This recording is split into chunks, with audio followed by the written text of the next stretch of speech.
میرے سارے ہی شغل ایسے تھے جن کا تعلق تخلیق سے اور فنون لطیفہ سے ہے. موسیقی، شاعری، شکار، شطرنج، پرندوں سے محبت، درختوں سے محبت، یہ سب جو ہے معلوم ہوتا ہے کہ میرا مزاج لڑکپن سے عاشقانہ تھا. شاعری اصل میں شروع میں نے دراصل اس لیے کی کہ یوں لگتا تھا مجھے کہ جو خوبصورت چیزیں باہر میں فطرت میں دیکھتا ہوں وہ میرے بس میں نہیں آتی، میری گرفت میں نہیں آتی اور نکل جاتی ہیں اور چلی جاتی ہیں. کچھ لمحے، کچھ وقت جو مر جاتا ہے وہ زندہ دوبارہ نہیں ہو سکتا. میں سمجھتا ہوں کہ وہ شاعری میں زندہ ہو سکتا. اس لیے شاعری شروع کی. طبیعت موزوں تھی، گھر کا ماحول بھی شعر و شاعری کا تھا. گھر میں ہمارے میر انیس پڑھا جاتا تھا.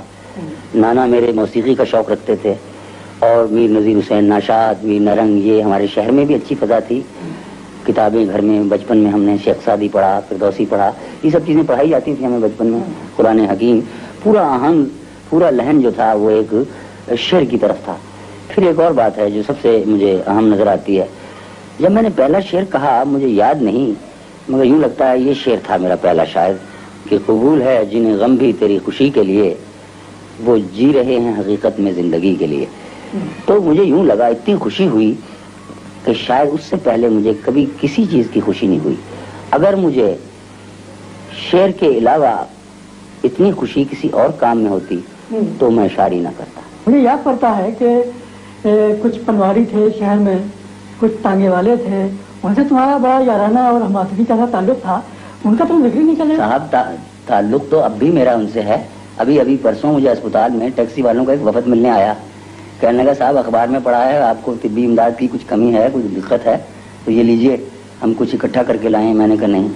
تو اسی طرح سے تمہیں یاد ہے کہ مجھے بڑی خوشی ہوتی تھی. ایک ٹانگے والا مرحوم میرے ٹھیک مر گیا بابا، اس سے میری دوستی کی بنیاد ہی یہی تھی کہ میں نے ایک دن بارش ہو رہی اس سے کہا ٹانگا کہ بھائی چلو گے گھر میرے کرشن نگر. اس نے کہا کہ کیوں صاحب؟ میں نے کہا بھائی لے چلو. کہنے لگا میں نے بڑی بڑی سواریوں کو انکار کیا، اس بارش میں، اس برکھا میں کون جائے گا؟ تو میں نے کہا بھائی میں شعر کہتا ہوں. کہنے لگا کوئی شعر سناؤ. تو جب میں نے یہ شعر سنایا کہ واقعہ یہ ہے کہ بدنام ہوئے، بات اتنی تھی کہ آنسو نکلا، تو وہ بڈھا بارش میں بھیگتا بھیگتا ٹانگے سے اچھل پڑا. کہنے لگا بھائی لونڈے تیرا یہ شعر ہے، آپ بیٹھ ٹانگے میں اور ساری عمر مفت لے جاؤں گا. اور تا دم آخر وہ مجھے لے جاتا رہا. ویسے ناصر کاظمی تمہیں اس حادثے کا پتہ ہے؟